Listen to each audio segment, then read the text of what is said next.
Audio Jungle.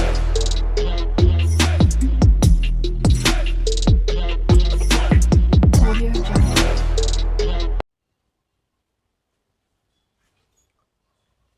Hello প্রিয় ভাই বোনেরা, বিএস নার্সিং একাডেমিতে তোমাদের সকলকে স্বাগত জানাই। আমি বঙ্কিম মণ্ডল, তোমাদের ফিজিক্স এবং ম্যাথস পড়াই। তো আগের দিনের ক্লাসে তোমরা দেখেছো যে আলোর প্রতিফলন সম্পর্কে আমরা আলোচনা করেছিলাম। তো তাও আমি একটু বলে দিচ্ছি যে আলোর প্রতিফলন ঘটনাটা কি।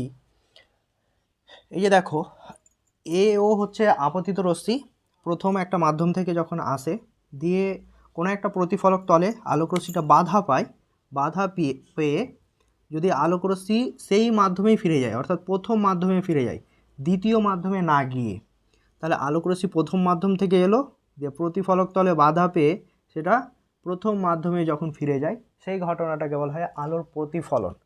তো আমি বলেছিলাম যে আলোর প্রতিফলনকে আমরা দুই ভাগে ভাগ করতে পারি, একটা হচ্ছে নিয়মিত প্রতিফলন আর একটা হচ্ছে বিক্ষিপ্ত প্রতিফলন। তাহলে এখানে আলোর প্রতিফলন ঘটনাকে আমরা দুই ভাগে ভাগ করে দিলাম, একটা হচ্ছে নিয়মিত প্রতিফলন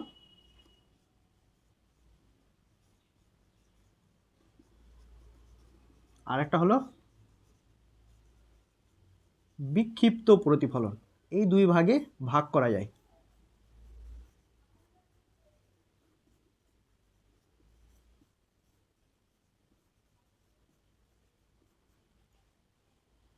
এবার আমরা নিয়মিত প্রতিফলন এবং বিক্ষিপ্ত প্রতিফলন কাকে বলে সেগুলো সম্পর্কে জানব।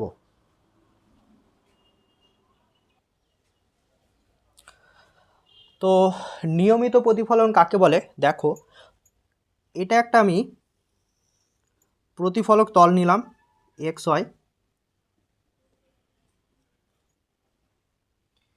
এই প্রতিফলক তলটা সমতল প্রকৃতির, ঠিক আছে। তো যখন এই সমতল প্রতিফলক তলে সমান্তরাল আলোকরশ্মিগুচ্ছ আসে, এই যে দেখো, এই দুটি আলোকরশ্মি হচ্ছে পরস্পরের সঙ্গে সমান্তরাল। যখন এই প্রতিফলক তলে আপতিত হয়, তখন এখানে কি হবে, আলোকরশ্মির প্রতিফলন ঘটবে। যেই কোণে আলোকরশ্মি এসেছিল সমান কোণেই আলোকরশ্মি প্রতিফলিত হবে, সমান কোণে আলোকরশ্মি এই দুটো প্রতিফলিত হয়ে চলে গেল। তাহলে দেখো, এই যে দুটো আলোকরশ্মি, আপতিত আলোকরশ্মিগুচ্ছ সমান্তরাল ছিল, প্রতিফলিত আলোকরশ্মিগুচ্ছ কিন্তু পরস্পরের সঙ্গে সমান্তরালভাবে চলে গেছে। তার মানে কি, সমান্তরাল আলোকরশ্মি আপতিত যখন হবে, প্রতিফলনের পর প্রতিফলিত রশ্মিগুলো যদি সমান্তরালভাবে নির্গত হয়ে যায়, তাহলে সেই প্রতিফলনকে বলা হয় নিয়মিত প্রতিফলন। আর এটা কোথায় দেখা যায় নিয়মিত প্রতিফলন?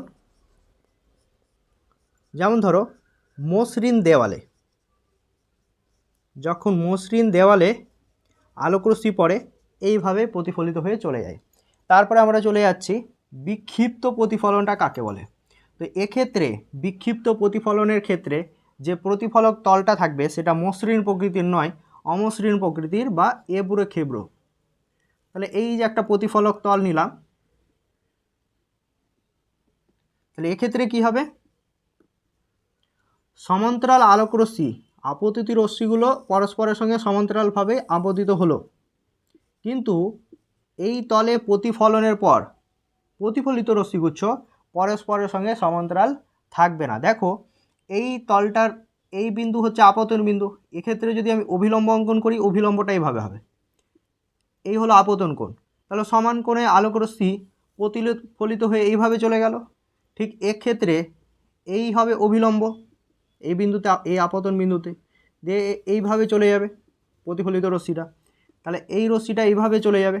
তার মানে দেখো, আপতিত রশ্মিগুলো পরস্পরের সঙ্গে সমান্তরাল, কিন্তু প্রতিফলিত রশ্মি পরস্পরের সঙ্গে সমান্তরাল নয়, এগুলো অসমান্তরাল প্রতিফলিত রশ্মি। তার মানে কি হলো, যখন এমন কোনো অমসৃণ প্রতিফলক তলে সমান্তরাল আলোকরশ্মিগুচ্ছ আপতিত হয় এবং প্রতিফলনের পর সেগুলো বিক্ষিপ্তভাবে ছড়িয়ে প্রতিফলিত হয়, সেই প্রতিফলনকে বলি আমরা বিক্ষিপ্ত প্রতিফলন। আর এই ঘটনাটা কোথায় ঘটে? অমসৃণ দেওয়ালে। ধরো ঘরের অমসৃণ দেওয়ালে যে প্রতিফলনটা ঘটে সেটা হচ্ছে বিক্ষিপ্ত প্রতিফলন। সিনেমার পর্দায়,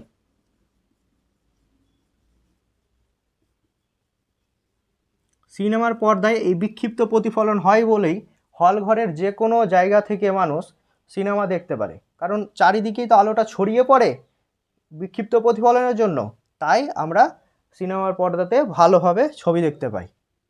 তাহলে এই হয়ে গেল নিয়মিত প্রতিফলন এবং বিক্ষিপ্ত প্রতিফলনের সংজ্ঞা এবং ছবি। এবার আমরা চলে যাচ্ছি দর্পণে। দর্পণে যেহেতু আলোর প্রতিফলন ঘটনাটা ঘটে, তো সেই জন্য আমরা দর্পণ পাঠে চলে যাচ্ছি। তাহলে আলোর প্রতিফলন এর ব্যবহারিক প্রয়োগের যদি কথা বলা হয় যে কোথায় আলোর প্রতিফলনের ব্যবহারিক প্রয়োগ করা হয়, তাহলে কি হবে? দর্পণে আলোর প্রতিফলন ঘটনাটা ঘটে। তো দর্পণকে আমরা দুই ভাগে ভাগ করি, এক হচ্ছে সমতল দর্পণ আর একটা হচ্ছে গলীয় দর্পণ। সমতল দর্পণ কাকে বলে? ধরো অসীম বক্রতা ব্যাসার্ধ বিশিষ্ট একটা বিরাট গোলক, মানে অসীম বক্রতা ব্যাসার্ধ মানে অনেক বড় একটা গোলক নিলাম আমি। এই যে ধরো এটা একটা অনেক বড় বা অনেক বেশি বক্রতা ব্যাসার্ধের একটি গোলক। এই গোলকটার ছোট্ট একটা অংশ যদি আমি কেটে নিই, এই অংশটা ধরো কেটে আলাদা করে দিলাম, তাহলে কি হবে? এরকম টাইপের একটা রেখার মতো অংশ চলে আসবে না? তাহলে এটার উল্টো দিকে যদি আমি প্রলেপ দিয়ে দিই আর এই তলটা যদি প্রতিফলক তল হিসেবে ব্যবহার করি আমি, তাহলে এই দর্পণটাকে বলবো সমতল দর্পণ।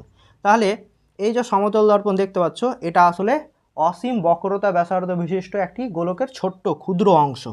তাহলে সমতল দর্পণের ক্ষেত্রে যদি কোশ্চেন করা হয় যে সমতল দর্পণের বক্রতা ব্যাসার্ধের মান কত, তাহলে অ্যান্সার কি হয়ে যাবে? অসীম। তাহলে এখানে পয়েন্ট করে নাও, সমতল দর্পণের বক্রতা ব্যাসার্ধের মান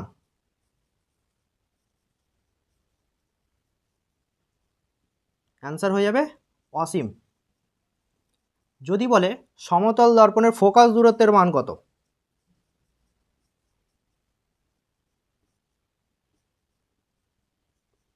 তাও হয়ে যাবে অসীম। যদি কোশ্চেনে বলে সমতল দর্পণের বক্রতা কেন্দ্র এবং ফোকাস দূরত্ব কোথায় অবস্থিত, তাও উত্তর হয়ে যাবে কি? অসীম।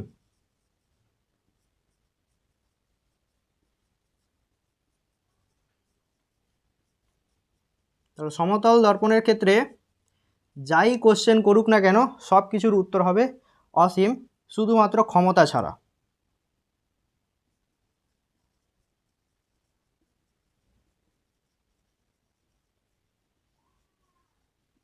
তাহলে এর ক্ষমতা যদি বলা হয় সমতল দর্পণের ক্ষমতা কত, অর্থাৎ পাওয়ার, তাহলে এর অ্যান্সার হবে শুধু 0। ক্লিয়ার সবার? এটা তোমাদের মনে রাখতে হবে, কারণ দর্পণের ক্ষেত্রে ক্ষমতা ইকুয়াল টু হয় -1/, ফোকাস দূরত্ব। তাহলে ফোকাস দূরত্ব অসীম বললাম, তাহলে 1/∞ করলে 0 চলে আসে সমতল দর্পণের ফোকাস দূরত্বের মান। ক্লিয়ার সবার? ঠিক একই রকমভাবে গলীয় দর্পণ দেখো, গলীয় দর্পণের ক্ষেত্রে আমরা নির্দিষ্ট ফোকাস দূরত্বের গোলক ব্যবহার করব, আর সেই গোলক থেকে কোনো অংশ কেটে নেব। ধরো এটা একটা নির্দিষ্ট ফোকাস দূরত্বের বা নির্দিষ্ট বক্রতা ব্যাসার্ধের আমি গোলক নিলাম, নির্দিষ্ট বক্রতা ব্যাসার্ধ, তাহলে এর বক্রতা কেন্দ্র সি বিন্দু এখানে, তাহলে এর বক্রতা ব্যাসার্ধ কত হবে? এটা আর। এই হয়ে গেল এই গোলকটার বক্রতা ব্যাসার্ধ। তাহলে এই গোলকের আমি কিছু একটা অংশ কেটে নিলাম, ধরো এইখান থেকে এই অংশটা যদি কেটে নেওয়া হয়, কেটে আলাদা করে নিলাম, তাহলে এরকম টাইপের একটা প্রধান ছেদ পেয়ে যাব। এই প্রধান ছেদটাকে বলা হবে গোলকের অংশ। এবার এটাতে আমরা অন্যদিকে প্রলেপ দিয়ে বিভিন্ন রকমের দর্পণ, গলীয় দর্পণ বানাতে পারি। যদি এই অংশটার, এই যে গোলকের অংশ, এর অবতল দিক হচ্ছে এটা হচ্ছে অবতল দিক, আর বাইরের দিকটাকে বলা হয় উত্তল দিক। মানে চামচ যদি দেখানো যায়, তাহলে চামচের যে অংশটা খাঁজ সেটা অবতল দিক, আর যে অংশটা উঁচু দিকটা সেটা হচ্ছে উত্তল দিক। ঠিক আছে? তাহলে আমরা যখন উত্তল দিকে প্রলেপ দিয়ে দেব, দেখো এই দর্পণটার ক্ষেত্রে ওই গোলকের অংশের উত্তল দিকে যখন প্রলেপ দেওয়া হয় এবং অবতল দিকটা প্রতিফলক তল হিসেবে কাজ করে, তখন আমরা সেই গলীয় দর্পণকে বলি অবতল দর্পণ। ঠিক আছে? আবার ওই গোলকেরই অংশের যখন অবতল দিকে প্রলেপ দিয়ে দিই এবং উত্তল দিকটা প্রতিফলক তল হিসেবে কাজ করে, মানে এই উত্তল দিকে এসে আলো পড়ে, তখন ওই গলীয় দর্পণটাকে বলা হয় উত্তল দর্পণ। ক্লিয়ার?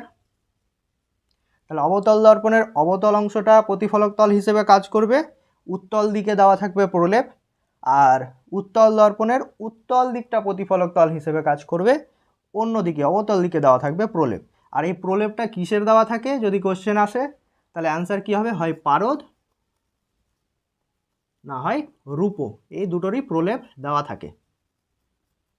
প্রলেপ কেন দেওয়া হয়, যাতে আলোকরশ্মি যখন এই তলে এসে পড়বে, আলোকরশ্মি এই তল মানে এই গোলক ভেদ করে বাইরে না চলে যায়, ঠিক আছে, সেই কারণেই আলোকরশ্মি গলীয় দর্পণে প্রলেপ দেওয়া হয়। আশা করি বুঝেছ।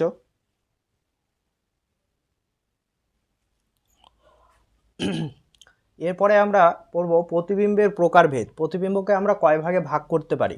তাহলে দেখো, প্রতিবিম্বকে আমরা দুই ভাগে ভাগ করতে পারি। একটা হচ্ছে সৎ এবং অবশীর্ষ অর্থাৎ উল্টো প্রতিবিম্ব, রিয়েল অ্যান্ড ইনভার্টেড বলা হয় এটাকে। আর একটা হচ্ছে অসৎ বিম্ব। অসৎ বিম্ব সর্বদা সমশীর্ষ বা সোজা হয়, এটাকে ভার্চুয়াল অ্যান্ড ইরেক্ট বলা হয়। তাহলে দেখো, সৎ তার সঙ্গে বলছি অবশীর্ষ প্রতিবিম্ব। তো এই নিয়ে আমি একটা নিয়ম বানিয়েছি, এটা যদি তোমরা মনে রাখতে পারো তাহলে দেখবে কোনোদিনও এগুলো গুলাবে না। স প্লাস অনিয়ম।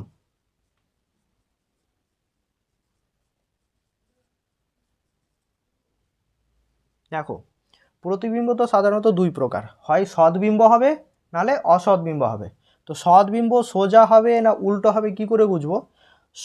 সদ্বিম্ব স দিয়ে শুরু হয়েছে, তার মানে উল্টো মানে অবশীর্ষ হবে, স প্লাস অ। এবার বলছি অসৎবিম্ব, তাহলে অসৎবিম্ব অ দিয়ে স্টার্ট হয়েছে, তার মানে আরেকটা স দিয়ে হবে, স দিয়ে কি সমশীর্ষ, ঠিক আছে। তাহলে এক্ষেত্রে সদ্বিম্ব সর্বদা অবশীর্ষ বা উল্টো হয়, অসৎবিম্ব সর্বদা সমশীর্ষ বা সোজা হয়। সদ্বিম্বকে দেখতেই পাচ্ছ, বস্তুর সাপেক্ষে প্রতিবিম্ব উল্টো হবে, এদেরকে পর্দায় ফেলা যায় এবং খালি চোখে দেখাও যায়। যেমন ধরো, পর্দাতে কোনো প্রতিবিম্ব যখন গঠিত হয়, ধরো এই হচ্ছে একটা মোমবাতি,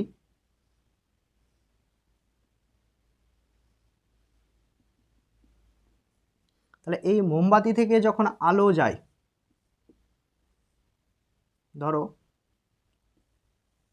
এই বাক্সের মধ্যে দিয়ে আমি আলো নিয়ে গেলাম, তাহলে এর ভিতর দিয়ে আলো যাবে, দিয়ে এখানে আমি একটা পর্দা দিয়ে দিলাম, তাহলে এই পর্দাতে এই মোমবাতিটা কি হয়ে যাবে, উল্টো প্রতিবিম্ব বানাবে, উল্টো প্রতিবিম্ব বানাবে। তাহলে এই মোমবাতির প্রতিবিম্বটা আমি পর্দায় ফেলতে পারলাম, তাহলে এক্ষেত্রে এটা কি হবে, সদ্বিম্ব এবং অবশীর্ষ প্রতিবিম্ব হবে। এরা বাস্তব, ঠিক আছে। অসৎবিম্বর বৈশিষ্ট্য কি, এরা বস্তুর সাপেক্ষে সর্বদা কী হবে, সোজা হবে, এদের পর্দায় কখনো ফেলা যায় না, অবাস্তব বা কাল্পনিক প্রতিবিম্ব হয় এগুলো। যেমন ধরো, সমতল দর্পণে গঠিত প্রতিবিম্ব অসৎবিম্ব হয়। ধরো এই হচ্ছে একটা সমতল দর্পণ মানে আয়না আর কি, তার সামনে আমি একটা বস্তুকে রেখে দিয়েছি, এই হচ্ছে একটা বস্তু, ঠিক আছে, নির্দিষ্ট একটা দূরত্ব আছে, ধরো 10 সেন্টিমিটার দূরে আমি একটা বস্তুকে রেখেছি যার হাইট হচ্ছে 2 সেন্টিমিটার, এই বস্তুটার হাইট। তাহলে এর প্রতিবিম্ব কোথায় গঠিত হবে, দর্পণের পেছন দিকে গঠিত হবে সমান দূরত্বে। তাহলে এ 10 সেন্টিমিটার দর্পণের পেছনে গঠিত হবে এবং 2 সেন্টিমিটারই এর হাইট হবে। তাহলে দেখো, বস্তুর মাথা হচ্ছে ওপরে, শীর্ষটা হচ্ছে ওপরে, আর প্রতিবিম্ব অর্থাৎ ইমেজ তার শীর্ষটা ওপরে, একই দিকে হয়েছে। বস্তুর পা নিচে, প্রতিবিম্বর পাও নিচে, তাহলে পুরো হুবহু একই রকমের দেখতে। তাহলে এই যে প্রতিবিম্বটা দেখতে পাচ্ছ, এটাকে বলা হয় অসৎবিম্ব বা সমশীর্ষ, অসৎবিম্ব সমশীর্ষ প্রতিবিম্ব। ক্লিয়ার সবার?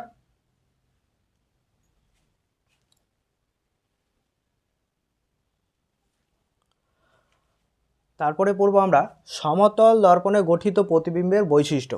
দেখো, এই ছবিটা খেয়াল করো, এম ড্যাশ হলো একটি সমতল দর্পণ, যার সামনের দিক, এদিকটা হলো সামনের দিক, এদিকটা হলো পেছনের দিক। তাহলে প্রতিফলক তল কোনটা, ডান দিকটা প্রতিফলক তল, সেই দিকে আলো পড়বে।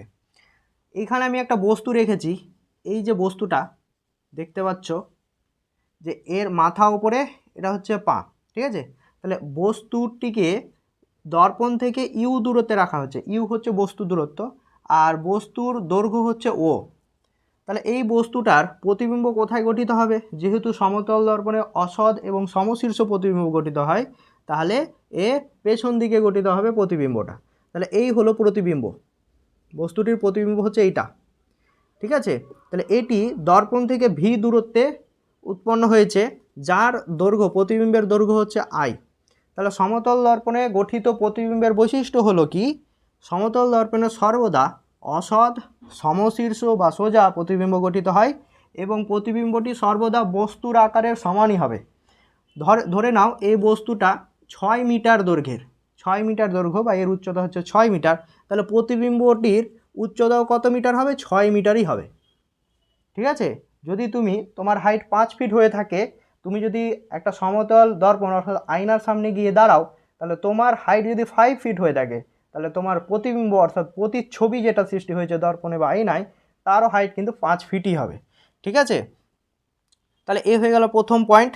এবার এখান থেকে একটা টার্ম চলে আসে যে সমতল দর্পণে সর্বদা রৈখিক বিবর্ধনের মান অর্থাৎ লিনিয়ার ম্যাগনিফিকেশনের নাম্বার 1 হয়, সবসময় একের সঙ্গে সমান হবে। কেন?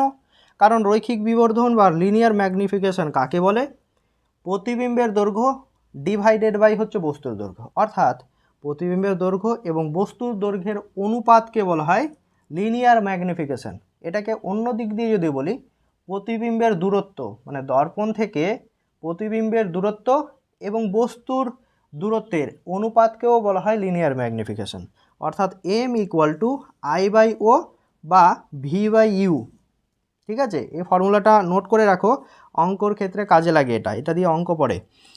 আবার কি দ্বিতীয় পয়েন্ট বলছে, সমতল দর্পণে বস্তুর দূরত্ব, অর্থাৎ সমতল দর্পণের সামনে বস্তুকে দর্পণ থেকে যত দূরে রাখা হয়, প্রতিবিম্ব ঠিক তত দূরেই দর্পণের পেছনে গঠিত হয়। এই যে দেখো, বস্তু দূরত্ব এবং প্রতিবিম্ব দূরত্ব পরস্পরের সঙ্গে সমান, অর্থাৎ ইউ ইকুয়াল টু ভি। আবার বস্তুর দৈর্ঘ্য যা প্রতিবিম্বের দৈর্ঘ্য তাই হয়, সমান হয়, অর্থাৎ ও ইকুয়াল টু হচ্ছে আই। এই হচ্ছে সমতল দর্পণে গঠিত প্রতিবিম্বের বৈশিষ্ট্য। প্রতিবিম্বের পার্শ্বীয় পরিবর্তন ঘটনা ঘটে। কীরকম জিনিস এটা? ধরো সমতল দর্পণের সামনে আমি যদি দাঁড়াই, তাহলে আমার ডান হাত বাম হাত মনে হবে আর বাম হাতকে ডান হাত মনে হবে, মানে আমরা সাইড দিয়ে চেঞ্জ হয়ে যাই। সেরকমই ধরো আমি এখানে সমতল দর্পণের সামনে 4 যদি লিখি, তাহলে এ সাইড বাই সাইড চেঞ্জ হয়ে যাবে। তাহলে এর মিরর ইমেজটা কী হয়ে যাবে? 4-এর মিরর ইমেজ এরকম হয়ে যাবে। এই কারণেই অ্যাম্বুলেন্সে দেখবে অ্যাম্বুলেন্স কথাটি উল্টোভাবে লেখা থাকে। যদি কেউ সামনের গাড়ির যে রিয়ার ভিউ ফাইন্ডার গ্লাস আছে সেটা দিয়ে দেখে, তাহলে অ্যাম্বুলেন্স উল্টো অ্যাম্বুলেন্স কথাটিকে সোজাভাবে দেখবে এবং তাড়াতাড়ি তারা সাইড দিয়ে দেয়। এই কারণেই এক্ষেত্রে তাহলে কোন এটা কাজ করছে? পার্শ্বীয় পরিবর্তন হচ্ছে বলেই অ্যাম্বুলেন্স কথাটি উল্টোভাবে লেখা থাকে, ঠিক আছে। তাহলে এই হলো কিছু পয়েন্ট। আরও কিছু পয়েন্ট আছে সমতল দর্পণে গঠিত প্রতিবিম্বের বৈশিষ্ট্যের, সেই পয়েন্টগুলো আমি লিখে দিচ্ছি, তোমরা নোট করে নাও।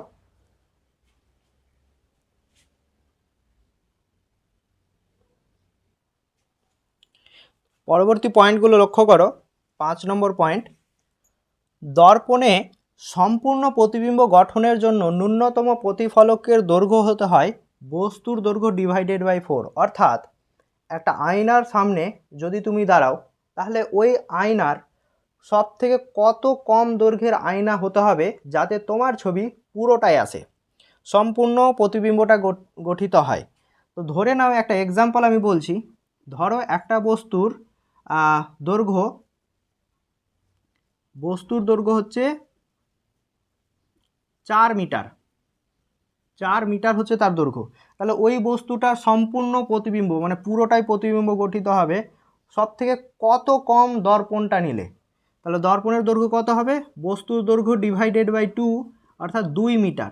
তাহলে আয়নাটা 2 মিটারের হতে হবে, এই আয়নাটাকে 2 মিটারের হতে হবে। আর বস্তু যদি 4 মিটারের হয়, তাহলে এর পুরো ছবিটা এই দর্পণে চলে আসবে। ক্লিয়ার সবার? তাহলে এটা মনে রাখবে। তারপরের পয়েন্ট দেখো, 6 নম্বর পয়েন্ট, দর্পণ থেকে কোনো বস্তুকে যদি আমি 1 সেমি দূরে বা কাছে টেনে আনি, তাহলে প্রতিবিম্বটিও দর্পণ থেকে 1 সেমি দূরে বা কাছে সরে আসে। তাহলে এটা বোঝার জন্য আমি ছবি এঁকে দিচ্ছি, খেয়াল করো, ভালো করে বুঝবে এই ব্যাপারটা। ধরো এই হচ্ছে সমতল দর্পণ, এর সামনে একটি বস্তু রাখা আছে। ধরো এই হচ্ছে বস্তুটি। তাহলে এই বস্তুর দৈর্ঘ্য ইনিশিয়ালি ধরে নাও 10 সেন্টিমিটার 10 সেমি বস্তুকে দূরে রাখা হয়েছিল। তাহলে এর প্রতিবিম্বটা কোথায় গঠিত হবে? সমতল দর্পণের পেছনে 10 সেমি দূরে গঠিত হবে, হ্যাঁ কি না? তাহলে এই যে প্রতিবিম্বটা দেখতে পাচ্ছ, এর ডিস্টেন্স হবে সমতল দর্পণের পেছন দিকে, যেহেতু এটি অসৎ বিম্ব, তাহলে পেছন দিকে গঠিত হলো 10 সেমি দূরে। তাহলে বস্তুর দূরত্ব ইউ হচ্ছে 10 সেন্টিমিটার, আর প্রতিবিম্ব দূরত্ব ভি ইকুয়াল টু হচ্ছে 10 সেন্টিমিটার। এর দৈর্ঘ্য যদি 2 সেমি হয়, বস্তুর দৈর্ঘ্য যদি 2 সেমি হয়, তাহলে প্রতিবিম্বের দৈর্ঘ্য নিশ্চয়ই 2 সেমি হবে, কারণ প্রতিবিম্বের আকার এবং বস্তুর আকার সমান হয় সমতল দর্পণে। এবার এখানে যে পয়েন্টটা বলছে, বস্তুকে যদি আমি 1 সেমি দূরে বা কাছে টেনে আনি, তাহলে প্রতিবিম্বটিও 1 সেমি দূরে বা কাছে সরে আসে। ধরো আমি এই বস্তুটিকেই সরিয়ে নিলাম 4 সেন্টিমিটার দূরে, তাহলে এইটুকুটা 4 সেন্টিমিটার।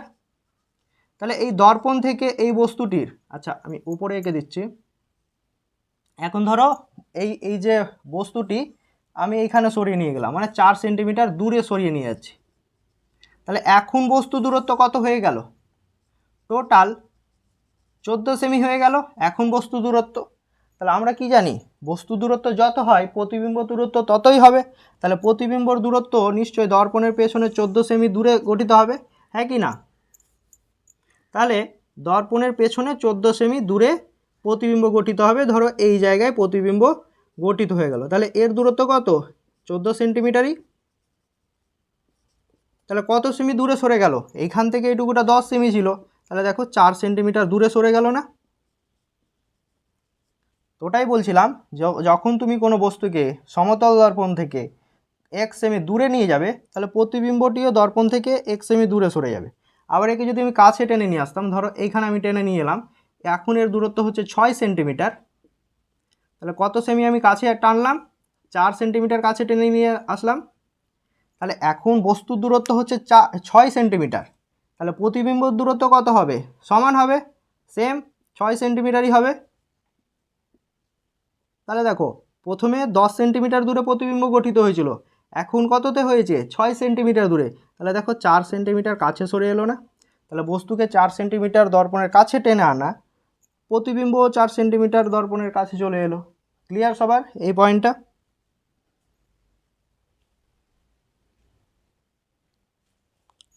পরবর্তী পয়েন্ট লক্ষ্য করো, সমতল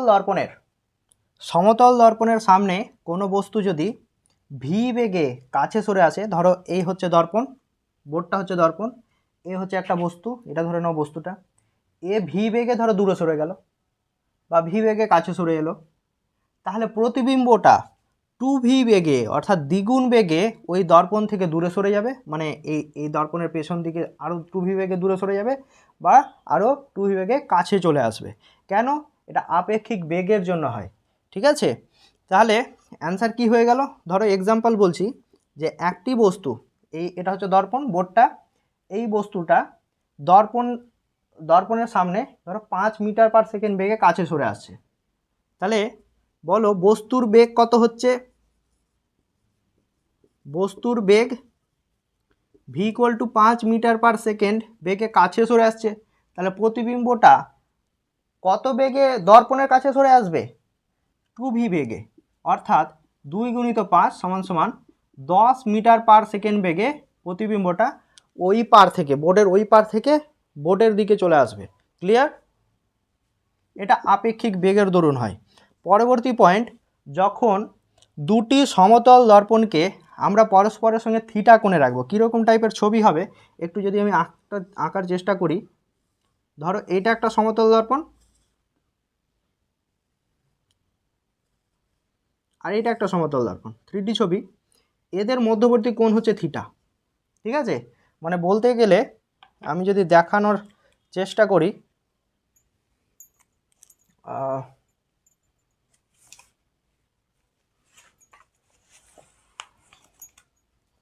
ধরে নাও এইটা হচ্ছে একটা দর্পণ আর এটা একটা হচ্ছে দর্পণ, তাহলে এদের মধ্যবর্তী কোণ কোনটা হয়ে যাবে?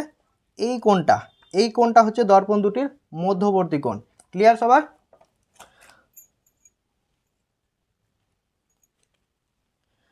তো দেখো তাহলে ওই দর্পণে গঠিত প্রতিবিম্বের সংখ্যা কত হবে? n ইকুয়াল টু হয়ে যাবে 360 ডিগ্রি বাই থিটা। ঠিক আছে, এক্সাম্পল হিসেবে ধরো আমি দুটি দর্পণকে পরস্পরের সঙ্গে 60 ডিগ্রি কোণে রাখলাম, তাহলে ওই দুটি দর্পণে কয়টি প্রতিবিম্ব গঠিত হবে? 360 ডিগ্রি বাই থিটা, মানে 360 ডিগ্রি বাই 60 ডিগ্রি, তার মানে কয়টি প্রতিবিম্ব গঠিত হচ্ছে? 6টি। তাহলে উত্তর কি 6 হবে?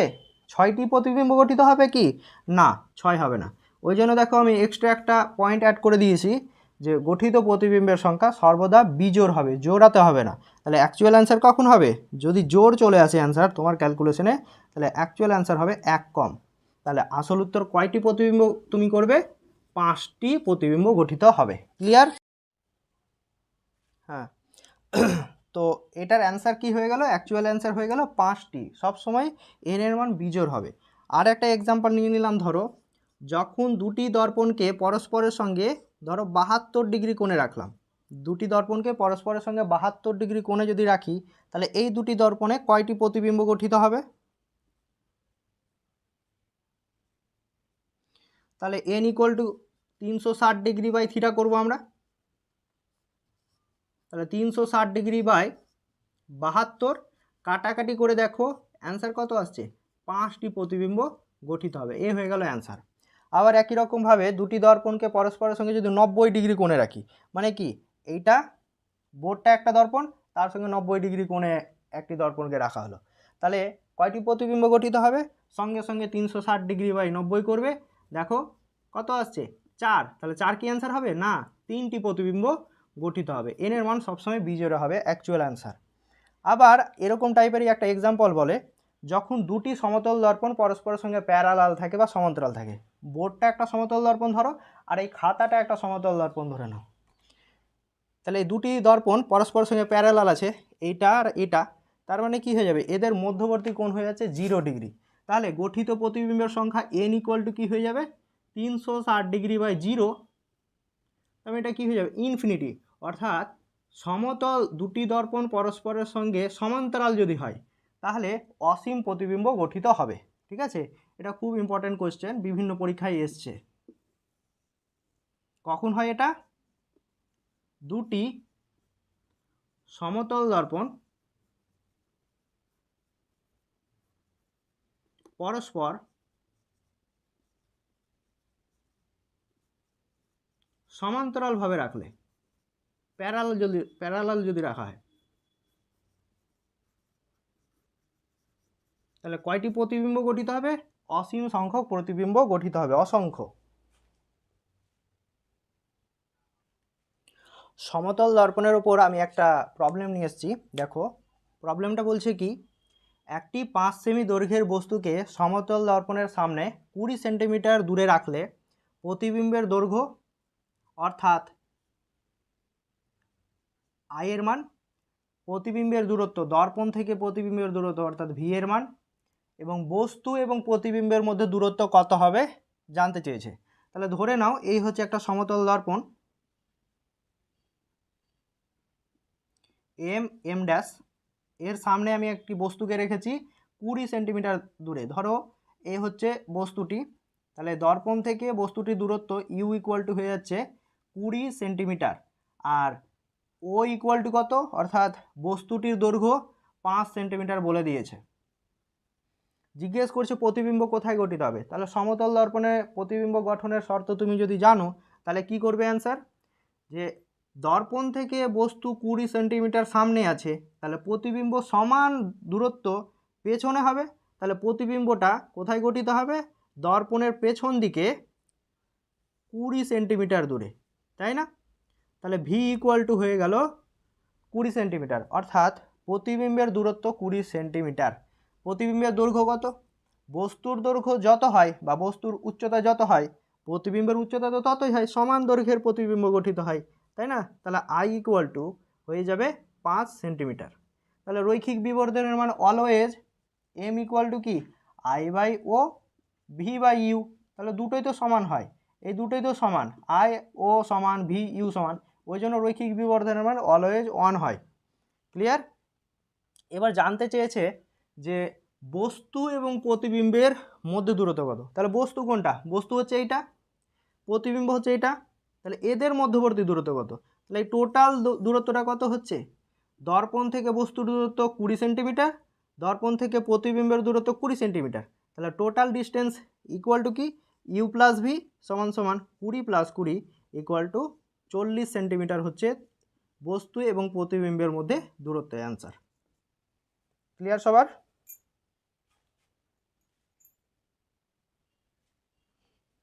আমাদের ক্লাস যদি তোমাদের ভালো লেগে থাকে তাহলে তোমাদের জন্য স্পেশাল একটা ব্যাচ আমরা লঞ্চ করছি, যার নাম হচ্ছে কম্বো ম্যারাথন ব্যাচ। এর মধ্যে কি কি থাকছে দেখো, যেটা 10th মার্চ থেকে শুরু হয়ে যাচ্ছে। প্রত্যেকটা সাবজেক্টের অর্থাৎ physics, chemistry, mathematics, biology, reasoning, English এবং জিকে, প্রত্যেকটা সাবজেক্টের ডিটেলস থিওরি ক্লাস তোমাদের করানো হচ্ছে আমাদের পেইড ব্যাচে। আর তোমাদের জন্য স্পেশাল 40 সেট মক টেস্টের ব্যবস্থা করা হয়েছে উইথ ডিটেল সলিউশন। মানে তোমরা একদিন করে মক টেস্ট দেবে, তারপরের দিন সলিউশন তোমাদের প্রোভাইড করা হবে লাইভ ক্লাসে। এবং প্রত্যেক দিন থাকছে কুইজ প্র্যাকটিস, ডেইলি 40 মার্কের করে কুইজ প্র্যাকটিস থাকবে তোমাদের আমাদের টেলিগ্রাম গ্রুপে ডেইলি কুইজ প্র্যাকটিস থাকছে। আমাদের টেলিগ্রাম গ্রুপের নাম হচ্ছে বিএস নার্সিং একাডেমি অফিসিয়াল।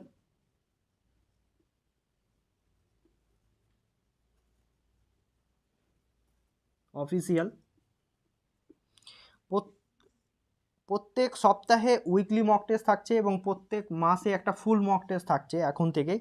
তো তোমাদের যদি ক্লাস ভালো লেগে থাকে তো এই ব্যাচে অ্যাডমিশন নেওয়ার জন্য নিচে দেওয়া কন্ট্যাক্ট নাম্বারে কন্ট্যাক্ট করবে 9564067133।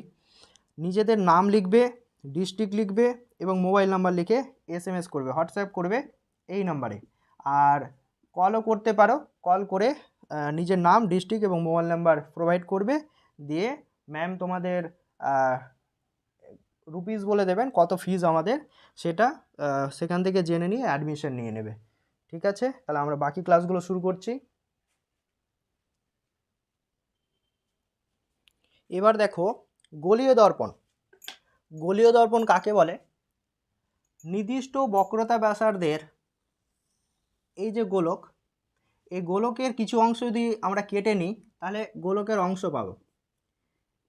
সেটার যে কোনো একদিকে যদি অবতল দর্পণ নিতে চাই তাহলে উত্তল দিকে আমাকে প্রলেপ দিতে হবে, উত্তল দর্পণ যদি পেতে চাই তাহলে অবতল দিকে প্রলেপ দিতে হবে, দিয়ে যে দর্পণটা পাই সেটাকে বলা হয় গোলীয় দর্পণ।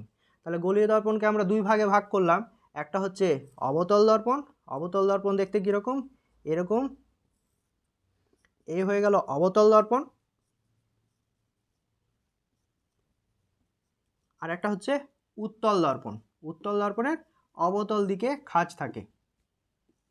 তাহলে এই হয়ে গেল উত্তল দর্পণ। তাহলে দেখো এই যে গোলীয় দর্পণ, এর জ্যামিতি আমাদের পড়তে হবে, মানে কোনটাকে কোন বিন্দুকে কি বিন্দু বলা হয় বা কোন পয়েন্ট বলা হয়, সেটার জন্য গোলীয় দর্পণের জ্যামিতি আমাদের জানতে হবে। তো আমি এক্সাম্পল হিসেবে অবতল দর্পণ দিয়ে দেখাচ্ছি।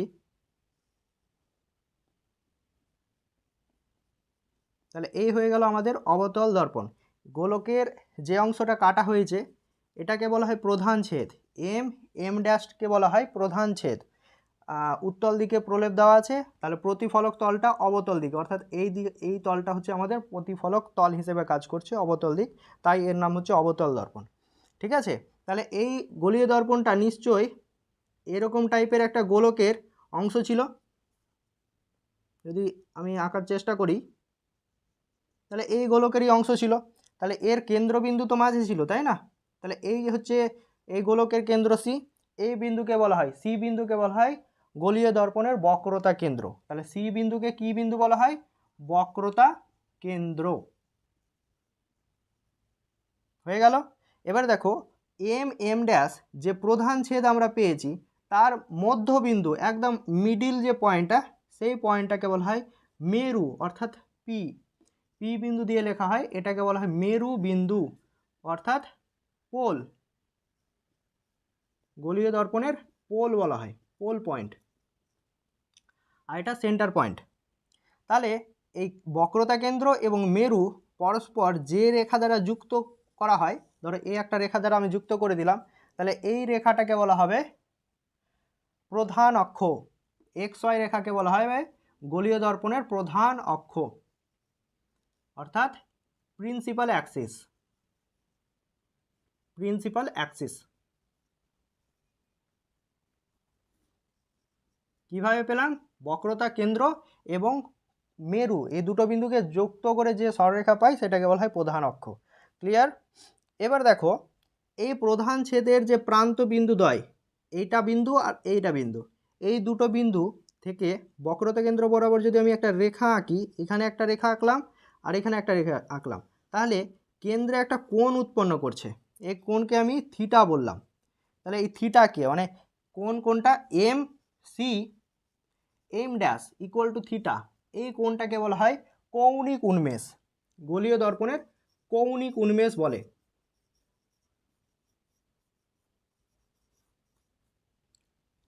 ক্লিয়ার? তাহলে এই কৌণিক উন্মেষের মান সবসময় 10 ডিগ্রি এর কম রাখা হয়।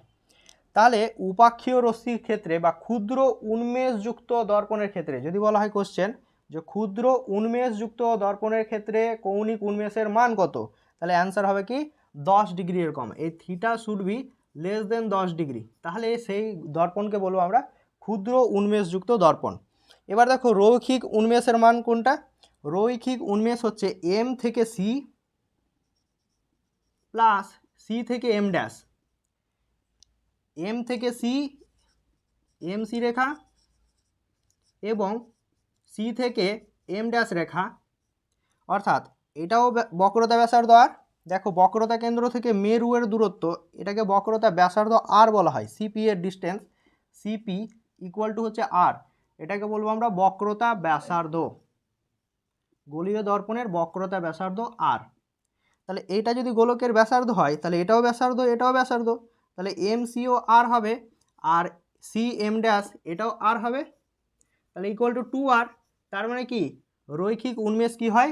বক্রতা ব্যাসার্ধের দ্বিগুণ হয়। ক্লিয়ার? তাহলে ক্ষুদ্র উন্মেষযুক্ত গোলীয় দর্পণের ক্ষেত্রে কৌণিক উন্মেষের মান 10 ডিগ্রি এর কম, রৈখিক উন্মেষের মান সর্বদা কি হয়? বক্রতা ব্যাসার্ধের দ্বিগুণ, মানে ব্যাসের সঙ্গে সমান হয়। এটা হচ্ছে আমাদের জ্যামিতি। তাহলে পয়েন্টগুলো মনে থাকবে। গোলীয় দর্পণের জ্যামিতি হচ্ছে প্রধান যে ছেদ তার মধ্যবিন্দুকে মেরু বা পোল বলা হয়, যে গোলকের অংশ গোলীয় দর্পণটি তার কেন্দ্রবিন্দুকে বক্রতা কেন্দ্র বলা হয়, বক্রতা কেন্দ্র এবং মেরু দিয়ে যে রেখা আঁকা হয় সেটাকে বলা হয় প্রধান অক্ষ, প্রিন্সিপাল অ্যাক্সিস।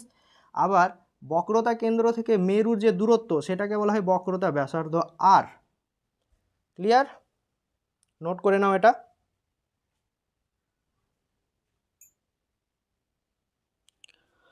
এর পরের পয়েন্ট দেখো, অবতল দর্পণের ফোকাস দূরত্ব এর সংজ্ঞা বা ফোকাসের সংজ্ঞা কি বলছে? অবতল দর্পণের প্রধান অক্ষের সমান্তরালভাবে যখন আলোকরশ্মি দর্পণের ওপর আপতিত হয় তখন প্রধান অক্ষের ওপর যে বিন্দুতে প্রতিফলনের পর, ঠিক আছে, আপতিত হওয়ার পর প্রতিফলনের পর প্রধান অক্ষের ওপর যে বিন্দুতে মিলিত হয় সেই বিন্দুটাকে বলা হয় অবতল দর্পণের ফোকাস বিন্দু বা মুখ্য ফোকাস। কীরকম দেখো, ধরো এই দুটো আলোকরশ্মি প্রধান অক্ষের ওপর সমান্তরালভাবে আপতিত হলো, এই দুটি আলোকরশ্মি প্রধান অক্ষের সঙ্গে সমান্তরালভাবে আপতিত হলো, তাহলে এই বিন্দুটা হলো আপতন বিন্দু, আবার এই বিন্দুটা আপতন বিন্দু, তাই তো? তাহলে এই বিন্দুতে আমাদের অভিলম্ব আঁকতে হবে কারণ আলোকরশ্মির প্রতিফলন হচ্ছে। তাহলে অভিলম্ব সর্বদা গোলীয় দর্পণের ওপর আপতন বিন্দুতে তুমি যখন অভিলম্ব আঁকবে সেটা সর্বদা বক্রতা কেন্দ্র দিয়েই যায়। তাহলে এই হয়ে গেল অভিলম্ব এই বিন্দুতে। আবার এই বিন্দুতে তুমি যদি অভিলম্ব আঁকতে চাও তাহলে বক্রতা কেন্দ্র দিয়ে একটা রেখা যাবে, সেটাই হবে তার উপর অভিলম্ব। ঠিক আছে? যদি বুঝতে চাও ভালো করে আরও ডিটেলসে দেখো এখানে, তাহলে এই হয়ে গেল অবতল দর্পণ পোল। ধরো এই রশ্মিটা আপতিত হয়েছে, তাহলে আপতন বিন্দু হচ্ছে এটা। তাহলে এই বিন্দুর ওপর তোমাকে লম্ব আঁকতে হবে, তাই না? সমতল দর্পণ যখন আমরা আঁকছিলাম এই ছিল সমতল দর্পণ, এখানে আলোক রশ্মি আপতিত হলো, তাহলে এই বিন্দুতে যখন অভিলম্ব আঁকছিলাম তাহলে বিভেদ তলের সঙ্গে লম্ব একটা রেখা আঁকছিলাম, তাহলে এইটাই তো এখন বিভেদ তল, গলীয় তলটা। তাহলে প্রথমে আগে তোমাকে এই বিন্দুতে একটা স্পর্শক টেনে নিতে হবে। আর আমরা জানি যে কোনো বৃত্তের কেন্দ্রগামী যে সরলরেখা হয় এইটা ব্যাসার্ধ তার স্পর্শকের ওপর লম্ব হয়, তাই না? তাহলে এই কেন্দ্রর সঙ্গে এই আপতন বিন্দু এবং কেন্দ্র, এই যে সরলরেখা, এটাই কি হবে? এই বিন্দুতে অভিলম্ব হবে। ঠিক সেই কারণেই বললাম যে অভিলম্ব মানে গলীয় দর্পণের ওপর যে কোনো আপতন বিন্দুতে অভিলম্ব সর্বদা কেন্দ্র দিয়েই যাবে, ঠিক আছে? তাহলে এটা হলো আপতন কোণ, তাহলে সমান কোণে আলোক রশ্মি প্রতিফলিত হবে, এই বিন্দুতে প্রতিফলনের পর সমান কোণে আলোক রশ্মি এর মতো করে বেরিয়ে যাবে, ঠিক আছে?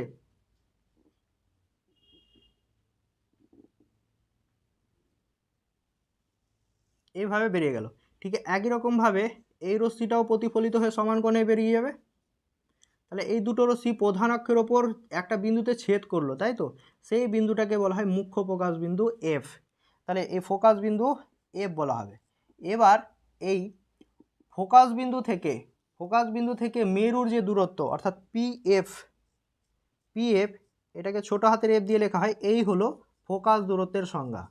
অর্থাৎ ফোকাস বিন্দু থেকে মেরুর দূরত্বকে বলা হয় ফোকাস দূরত্ব। গোলীয় দর্পণের ক্ষেত্রে যে কোনো দূরত্ব আমরা পরিমাপ করব সব সময় মেরু বিন্দু থেকে। ক্লিয়ার? মেরু থেকে সি বিন্দুর দূরত্ব অর্থাৎ বক্রতা কেন্দ্রের দূরত্বকে বলা হয় বক্রতা ব্যাসার্ধ, মেরু থেকে ফোকাসের দূরত্বকে বলা হয় ফোকাস দূরত্ব। ক্লিয়ার সবার? তাহলে অবতল দর্পণের ফোকাস দূরত্বের সংজ্ঞা আমাদের হয়ে গেল। সবাই আশা করি বুঝতে পেরেছো।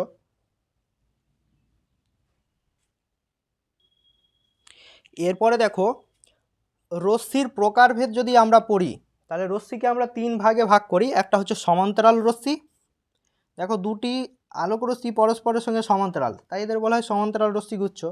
আবার যখন কোনো একটা বিন্দু মানে আলোক উৎস থেকে আলোক রশ্মি ছড়িয়ে পড়ে, একটা বিন্দু থেকে আলোক রশ্মি ছড়িয়ে পড়লো, যেমন টর্চ লাইটে হয়, টর্চ লাইটে আমরা দেখাই, তাহলে আলোক রশ্মি ছড়িয়ে পড়ে, মোটর গাড়ির হেডলাইটে দেখবে আলোক রশ্মি ছড়িয়ে পড়ে। তাহলে সেই সমস্ত আলোক রশ্মিগুলো কী প্রকারের? অপসারী আলোক রশ্মি। আর অভিসারী আলোক রশ্মি কোনগুলো? যখন আলোক রশ্মি কোনো একটা বিন্দুতে মিলিত হবে। ধরো এখানে আমি মোমবাতি যদি জেলে রাখি আর এখানে একটা বাক্স দিয়ে দিই আর ছোট্ট একটা ছিদ্র থাকে, তাহলে মোমবাতি থেকে সব আলোক রশ্মি ওই ছিদ্রের মধ্যে দিয়ে যাওয়ার চেষ্টা করবে, তাই না? তাহলে সেই আলোক রশ্মিগুলো একটা বিন্দু থেকে মিলিত হচ্ছে, সেই আলোক রশ্মিগুলোকে বলবো আমরা অভিসারী আলোক রশ্মি। তাহলে খেয়াল করো, এই যে অবতল দর্পণ আমি এঁকেছি অর্থাৎ কনকেভ মিরার, তো প্রধান অক্ষের সমান্তরাল আলোক রশ্মিকে অর্থাৎ অবতল দর্পণ কি করছে? প্রধান অক্ষের সমান্তরাল আলোক রশ্মিকে প্রতিফলনের পর, এই যে প্রতিফলিত রশ্মিগুলো এইভাবে গিয়েছে, তাহলে প্রতিফলনের পর কি প্রকার রশ্মিতে পরিণত করছে? একটা বিন্দুতে মেলাচ্ছে, তাই না? তাহলে একটা বিন্দুতে মেলাচ্ছে অর্থাৎ কি ধরনের রশ্মিতে পরিণত করছে? অভিসারী রশ্মিতে পরিণত করছে। যেহেতু অবতল দর্পণ প্রধান অক্ষের সমান্তরাল আলোক রশ্মিকে প্রতিফলনের পর অভিসারী রশ্মিতে পরিণত করে অর্থাৎ কনভার্জিং রেতে পরিণত করে, তাই অবতল দর্পণকে কি প্রকারের দর্পণ বলা হয়? অভিসারী দর্পণ বলা হয়। এটা একটা কোয়েশ্চেন। কনভার্জিং মিরার কাকে বলে? যদি কোশ্চেন করে কোন দর্পণকে, কোন স্পেরিক্যাল মিরার বা গোলীয় দর্পণকে কনভার্জিং মিরার বা অভিসারী দর্পণ বলা হয়, তাহলে অ্যান্সার হয়ে যাবে কি? অবতল দর্পণ। কেন করা হয় আমি বলে দিলাম, যে প্রধান অক্ষের সমান্তরাল রশ্মিকে প্রতিফলনের পর সে অভিসারী রশ্মিতে পরিণত করে দিচ্ছে, তাই অবতল দর্পণকে কনভার্জিং মিরার বা অভিসারী দর্পণ বলা হয়। তো এটা নোট করে রাখো, অনেক এক্সামে আসে।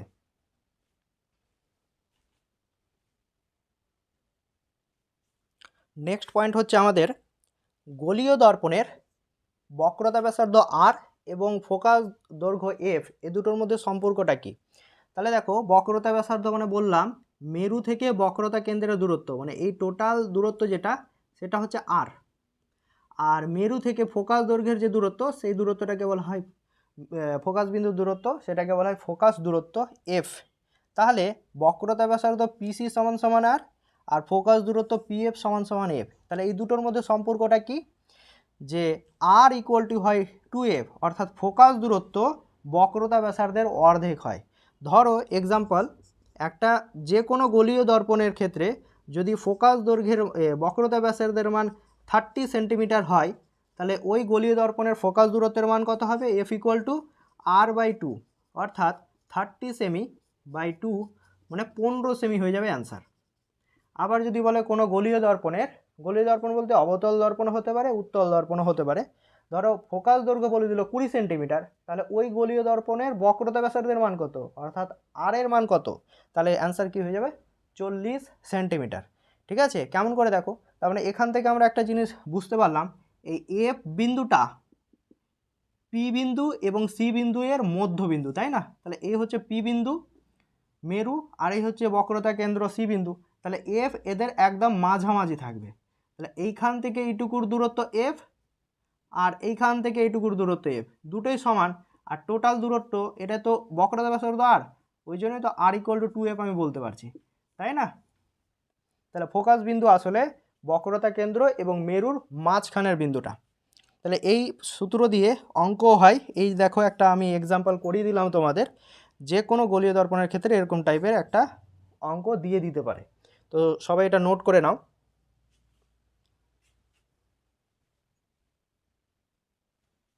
নেক্সট পয়েন্ট দেখো, উত্তল দর্পণের ফোকাস দূরত্ব কাকে বলে? তাহলে ফোকাস বিন্দু আমরা কি করে পাবো উত্তল দর্পণের? ধরো এই হচ্ছে একটা উত্তল দর্পণ, যার উত্তল দিকটা প্রতিফলক তল হিসেবে কাজ করছে, আর অবতল দিকে প্রলেপ দেওয়া আছে। সব সময় মনে রাখবে প্রতিফলক তলটাকে আমাকে বাঁ দিকে রাখতে হবে, এটা ডান দিক, এটা বাঁ দিক।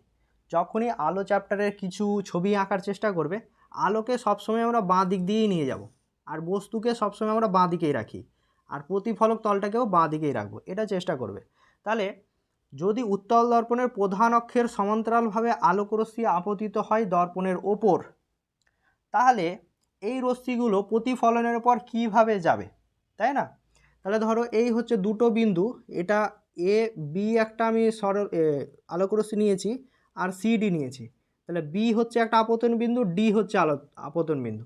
তাহলে এই দুই আপতন বিন্দুতে আমরা অভিলম্ব কি করে আঁকবো? ওই একই ব্যাপার বলেছিলাম, ওই আপতন বিন্দু এবং বক্রতা কেন্দ্র বরাবর একটা সরল রেখা এঁকে দাও, সেটাই হয়ে যাবে অভিলম্ব, তাই না? তাহলে এই হয়ে গেল অভিলম্ব দুই বিন্দুতে। তাহলে আপতন কোণের মান কত? এটা। তাহলে সমান কোণে আলোকরশ্মিগুলো প্রতিফলিত হয়ে যাবে। তাহলে এই বিন্দুতে আপতন কোণ কোনটা? এটা। তাহলে সমান কোণে আলোকরশ্মি প্রতিফলিত হয়ে যাবে। তাহলে এই দুটো আলোকরশ্মি প্রতিফলিত হয়ে গেল, কিন্তু দেখো তারা তো আর কোনোদিনও মিলিত হবে না। এই দুটো আলোকরশ্মি কি আর কোনোদিনও মিলিত হতে পারবে? কারণ এরা তো অপসারী প্রকৃতির, কোনো একটা বিন্দু থেকে ছড়িয়ে যাচ্ছে বলে মনে হচ্ছে, তাই না? তো ওই আলোকরশ্মিগুলো আসলে ডট ডট করে যদি পেছনে বাড়ানো যায়, তাহলে প্রধান অক্ষের একটা বিন্দুতে তারা এই বিন্দু থেকে অপসৃত হচ্ছে বলে মনে হয়। তাহলে এই বিন্দুটাকে বলা হবে কি? উত্তল দর্পণের মুখ্য ফোকাস বিন্দু এফ। ঠিক আছে, তাহলে উত্তল দর্পণের মুখ্য ফোকাস বিন্দু ডান দিকে থাকে। ক্লিয়ার? তাহলে এইটুকু দূরত্ব এফ আমরা জেনেছিলাম। মেরু থেকে মুখ্য ফোকাস বিন্দুর দূরত্বকে ফোকাস দূরত্ব বলা হয় এফ। আবার এইটুকুর ডিস্টেন্স এফ, ওই জন্য তো আর ইকুয়াল টু 2f হয় গলীয় দর্পণের ক্ষেত্রে, তাই না? তাহলে এই হয়ে গেল উত্তল দর্পণের ফোকাস দূরত্ব, পি এবং এফ এর ডিস্টেন্স এফকে। তাহলে এফ হলো ফোকাস বিন্দু, আর পি এফ হলো ফোকাস দূরত্ব।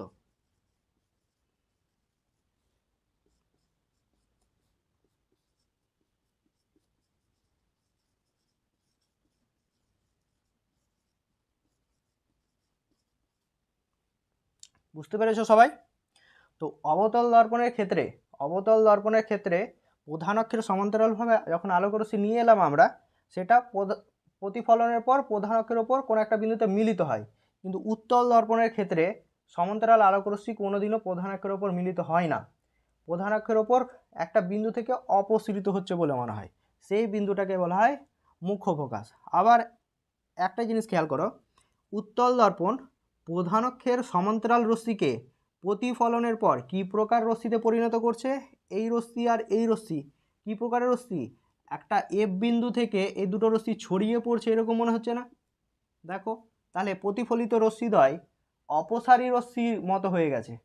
যেহেতু উত্তল দর্পণ সমান্তরাল রশ্মিকে অপসারী রশ্মিতে পরিণত করে প্রতিফলনের পরে, তাই উত্তল দর্পণকে অপসারী দর্পণ বলা হয়। এই কারণেই উত্তল দর্পণকে বলা হয় অপসারী দর্পণ বা ডাইভার্জিং মিরার। তাহলে কোন দর্পণকে ডাইভার্জিং মিরার বা অপসারী দর্পণ বলা হয়? তাহলে অ্যান্সার হয়ে যাবে উত্তল দর্পণকে। এগুলো পয়েন্ট করে রাখো, বিভিন্ন পরীক্ষায় আসে। আমি আসলে এরকম পয়েন্ট করেই পড়াই, যেগুলো পরীক্ষায় কোশ্চেন আসে, ইম্পর্ট্যান্ট কোশ্চেন, ওই হিসাবে থিওরি আমি ডিটেলস পড়াই পেইড ব্যাচে।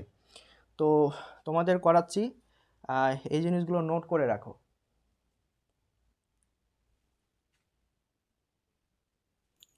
আজকের ক্লাস তোমাদের এতটা পর্যন্তই রাখছি। বাকি যে টপিকটা আছে, অর্থাৎ গোলীয় দর্পণ বা স্ফেরিক্যাল মিররের কী প্রকারের প্রতিবিম্ব গঠিত হয়, অবতল দর্পণে কী প্রকারের প্রতিবিম্ব গঠিত হয়, আবার উত্তল দর্পণে কী প্রকারের প্রতিবিম্ব গঠিত হয়, সেগুলো আমি নেক্সট ক্লাসে নিয়ে আসব একটা ভিডিওতে। আজকের ভিডিওতে এতটাই থাক। আজকের ক্লাসে তোমাদের আমাদের ক্লাস যদি ভালো লেগে থাকে, অবশ্যই আমাদের চ্যানেল বিএস নার্সিং একাডেমিকে সাবস্ক্রাইব করবে এবং তোমাদের বন্ধু বান্ধবীদের মধ্যে ছড়িয়ে দেবে। লিঙ্ক শেয়ার করে দেবে, চ্যানেলটিকে শেয়ার করবে, লাইক করবে, সাবস্ক্রাইব করবে। আর ক্লাস ভালো লেগে থাকলে আমাদের পেড ব্যাচে, কম্বো পেড ব্যাচে অ্যাডমিশনের জন্য ওপরে দেওয়া মোবাইল নাম্বারে কন্ট্যাক্ট করবে। এ হচ্ছে আমাদের নাম্বার, বঙ্কিম স্যার, এ হচ্ছে আমাদের নাম্বার। এটাতে হোয়াটসঅ্যাপ করবে বা কল করবে, দিয়ে আমাদের কম্বো ম্যারাথন ব্যাচে অ্যাডমিশন নিয়ে নেবে। তাহলে আজকে এতটুকুই থাক। আজকের জন্য বাই, দেখা হচ্ছে পরবর্তী ভিডিওতে। Thank you.